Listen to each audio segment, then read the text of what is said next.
Welcome back, everyone, to another deep dive. Today, we're going to be talking about freight guards. Oh, Have you heard of these? I have. I Yeah. mean, I feel like we've been hearing about them a lot more I know recently. they're popping up. Yeah, and it feels like kind of a mixed bag. Some Right. people love them. Right. Some people are like, you know, Yeah, I don't know if I trust it. So we wanted to kind of dig into it today. sure.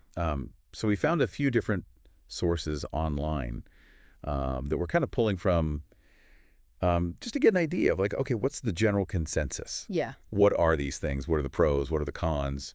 And we'll kind of go from there. Sounds good. So, the first things first, what is a freight guard? Oh, Like yeah. if you had to explain to your grandmother, Okay, yeah. how would you describe it? Well, freight guards are essentially services or platforms. Okay. They're designed to help shippers and brokers avoid those like nightmare situations where you end up with like a really unreliable carrier Yeah. or even fraudulent carriers. Oh, wow. So they act as kind of a central hub Mm-hmm. for information and reporting on carrier reliability. So I'm a shipper and I book a carrier Right. that I find maybe on a load board. Right. I can go to the freight guard Exactly. and just kind of look them up and say, okay, See what their history looks like. is this someone that I can trust? Yep. Or is this someone that's going to, are they going to pick up on time? Leave my freight on the side of the road. Right. Exactly. Are they going to deliver on time? Perfect. Go on. So that's good for the shipper, but how does it help the carriers then? Well, so the carriers can benefit from this too, Oh, because it allows them to build a positive track record. okay. So if they are a reliable carrier, Mm-hmm. it gives them a platform to really demonstrate that and showcase that reliability. So it's kind of like Yeah.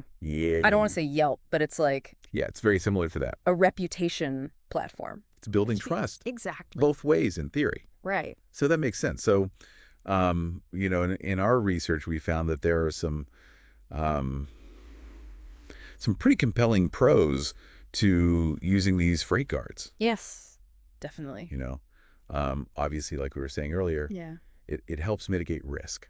Mm-hmm. That's huge, Yeah. especially in this industry Especially with all the fraud where there's so much fraud. that's going on. Yeah. Especially, you hear all these horror stories. Yeah, absolutely. Of people losing, thousands, tens of thousands of dollars Right. because they, book with someone and then His shipment disappeared. just disappears. Yeah. So that alone seems worth it. Yeah, that peace of mind I think is invaluable. Yeah. And the other thing that we saw is transparency. Right. So like you said, it's that centralized database.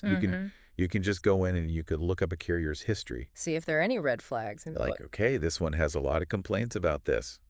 maybe I should stay away. Or this one is, squeaky clean. They seem pretty solid. They've been around for a long time. Right.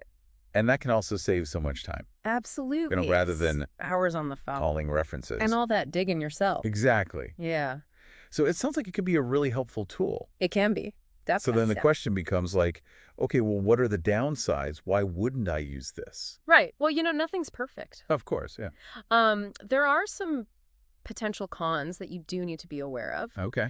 One of the big ones is the potential for bias Okay. in the reports. So because these platforms rely on user-submitted information, Mm-hmm. there's always a chance that you might get I could disgruntle. a one-sided or even an unverified report Yeah. that could unfairly impact a carrier's reputation. That's true. Sometimes people have an axe to grind or Or they just had a bad day. one bad experience. Exactly. And they want to, ruin someone's business. Mhm. That's a good point. And another thing to consider is the limited scope of these platforms. Not all carriers are going to be listed. So like a brand new carrier Right. or a smaller carrier that doesn't, Maybe they haven't had a chance to build up a history. or they haven't even heard of this yet. Exactly. Okay. That makes Mhm. sense. Yeah, and also, the whole concept of what constitutes a dispute, Right. it can be a bit subjective, Yeah. right? Like, A day late for you might be a catastrophe for me. exactly. A minor delay for one shipper could be a major disruption for another.